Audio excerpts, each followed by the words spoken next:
पितरः सन्तु गोवृषाः ग्रासमुष्टिं मया दत्तं प्रतिगृह्णन्तु मातरः प्रतिगृह्णन्तु मातरः प्रतिगृह्णन्तु मातरः। వందే గోమాతరం. చరిత్ర కందని కాలం నుండి భారతదేశంలో గోవు ఆరాధింపబడుతూ ఆర్థిక ఆరోగ్య వ్యవస్థకు తోడ్పడుతూ వస్తున్నది. వేదాలు, పురాణాలు, శాస్త్రాలు గోమాత యొక్క ప్రాశస్త్యాన్ని వేనోళ్లా పొగిడాయి.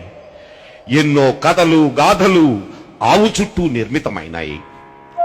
గోమాతకు సంబంధించిన విషయం లేని భారతీయ సాహిత్యం లేదు అంటే అతిశయోక్తి కాదు.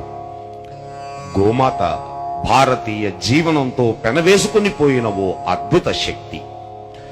భారతీయ సంస్కారాలలో గోవుతో ప్రమేయం లేని సంస్కారమే లేదు.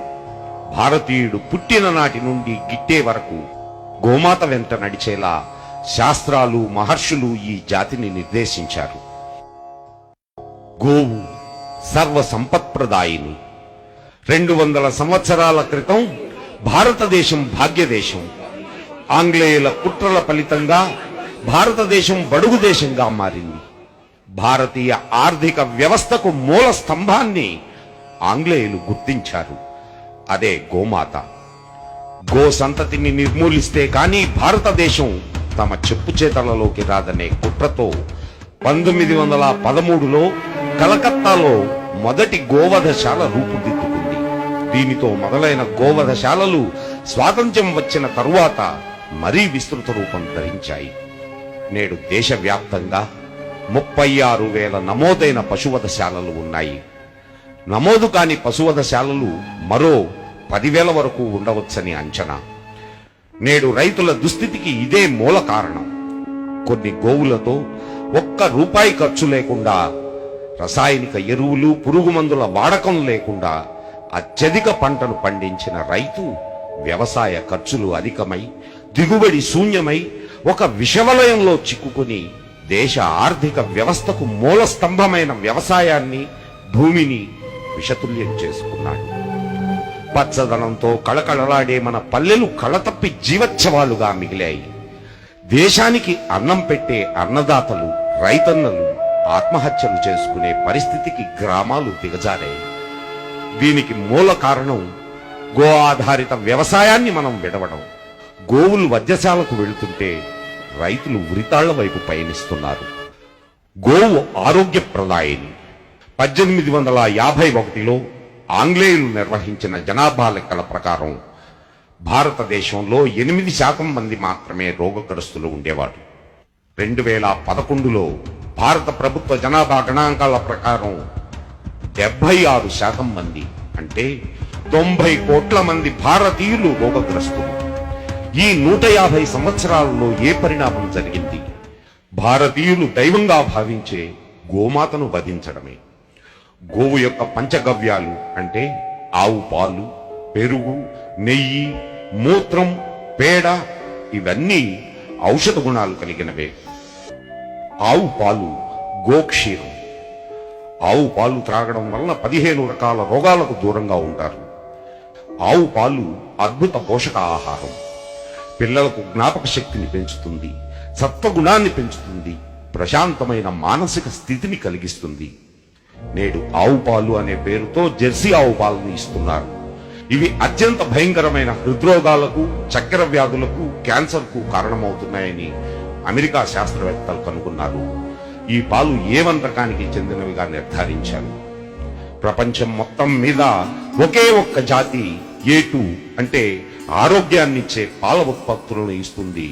అదే భారతీయ గోమాత. ఆవు పెరుగు, గోదధి. ఆవు పెరుగు తీసుకోవడం వలన 10 రకాల వ్యాధులకు దూరంగా ఉంటారు. పెరుగును మజ్జిగ్గా చేసి తీసుకుంటే 11 వ్యాధులు నివారించబడతాయి. త్రిదోషాలు అంటే వాత, పిత్త, కఫాలు అదుపులో ఉంటాయి. జీర్ణక్రియ అద్భుతంగా పనిచేస్తుంది. అజీర్ణం అనేది దరిదాపులకు కూడా రాదు. ఆవు నెయ్యి, గోఘృతం. ఆవు నెయ్యి జఠరాగ్నిని పెంచి జీర్ణక్రియకు సహకరిస్తుంది.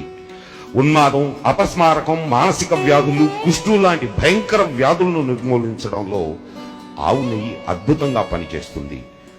ఇక ఆవు మూత్రం, గోమూత్రం.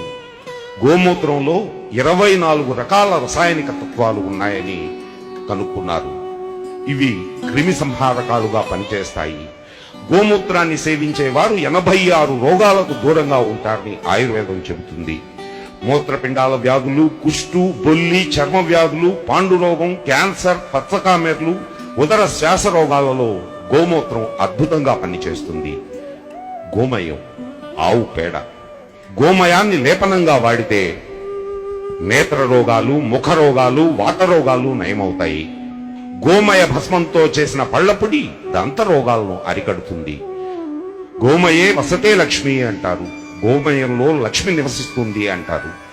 రైతుకు ₹1 ఖర్చు లేకుండా అద్భుతమైన ఎరువును ఇచ్చి తద్వారా అధిక దిగుబడినిస్తుంది. గోమూత్రంతో పురుగు మందులు తయారు చేయవచ్చు. గోవు ద్వారా విషరహిత పర్యావరణాన్ని, విషరహిత ఆహారాన్ని పొందవచ్చు. చాలా కొద్ది ఖర్చుతో మనం మన ఇంట్లో ఓ చిన్న గోబర్ గ్యాస్ ప్లాంట్ ఏర్పాటు చేసుకోవచ్చు. వంటకు వంట గ్యాస్ లభిస్తుంది, ఇంట్లో కరెంటు లభిస్తుంది, మన బండికి పెట్రోల్ బదులు గ్యాస్ లభిస్తుంది. ఈ ప్రక్రియ వలన కొన్ని లక్షల కోట్ల విదేశీ మారక ద్రవ్యం మన దేశానికి ఆదాయం అవుతుంది. అమెరికాలో 15 మెగావాట్ల గోబర్ గ్యాస్ ప్లాంట్ ఏర్పాటు చేసుకున్నారు.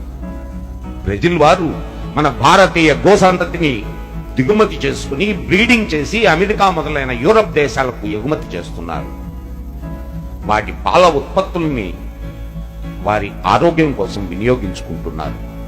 మనం మనదైన గోవును చంపుకుంటున్నాం. గృహప్రవేశం చేసేటప్పుడు ముందుగా గోవు గృహప్రవేశం చేస్తుంది. యజ్ఞ యాగాదులు చేయాలి అంటే పంచగవ్యాలు తప్పనిసరి. యజ్ఞయాగాదుల ద్వారా వాతావరణ కాలుష్యాన్ని నివారించవచ్చు. సకాలంలో వర్షాలు కురవాలి అంటే ప్రస్తుత పరిస్థితుల్లో ఇదొక్కటే మార్గం.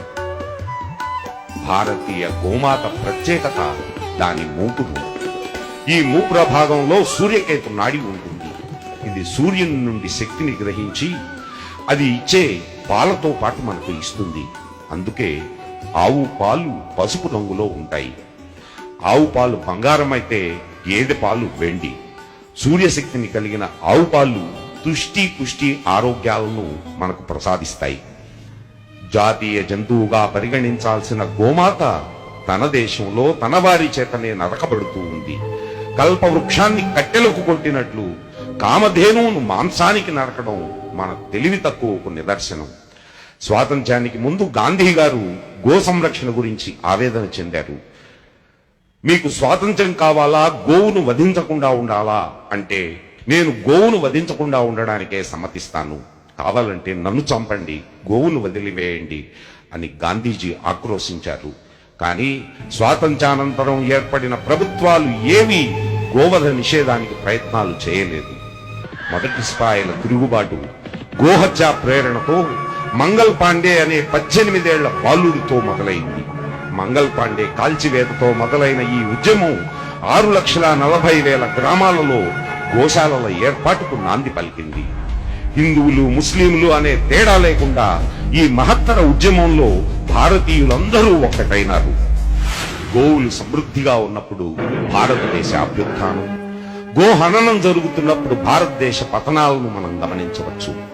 మరలా భారతదేశ పునరుత్థానం జరగాలి అంటే, ఆరోగ్య భారతదేశ ఆవిర్భావం జరగాలి అంటే గోవధ నిషేధం, గో సంరక్షణ, గోవంశ అభివృద్ధి ఒక్కటే మార్గం. ప్రభుత్వాలు ఎప్పుడు జోక్యం చేసుకుంటాయి అంటే ప్రజల నుండి ప్రతిఘటన వచ్చినప్పుడే. ప్రజలు జాగృతం కావాలి. గో సంరక్షణకు ఒక ప్రణాళికాబద్ధమైన కార్యాచరణ రూపొందాలి. హిందూ ధర్మ పరిరక్షకులు,